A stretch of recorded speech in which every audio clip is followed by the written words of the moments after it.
దేశంలో corona positive కేసుల సంఖ్య రోజురోజుకు పెరుగుతోంది. ముఖ్యంగా JN1 ఉప వేరియంట్ వేగంగా వ్యాప్తి చెందుతోంది. దేశవ్యాప్తంగా గత 24 గంటల్లో మొత్తం 797 కరోనా పాజిటివ్ కేసులు నమోదయ్యాయని కేంద్ర ఆరోగ్య శాఖ శుక్రవారం వెల్లడించింది. ఒకే రోజులో ఈ స్థాయిలో కేసులు నమోదు కావడం గత 7 నెలల్లో ఇదే మొదటిసారి. మొత్తం యాక్టివ్ కేసుల సంఖ్య 4091కి చేరుకుంది.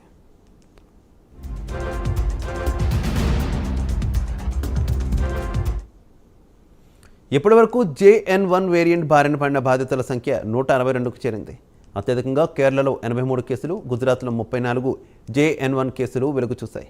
గోవా, కర్ణాటక, మహారాష్ట్ర, రాజస్థాన్, తమిళనాడు, తెలంగాణ, ఢిల్లీలో JN1 ఉప వేరియంట్ కేసులు నమోదైనట్టు ఇండియన్ SARS-CoV-2 జీనోమిక్స్ కన్సార్టియం శుక్రవారం తెలియజేసింది.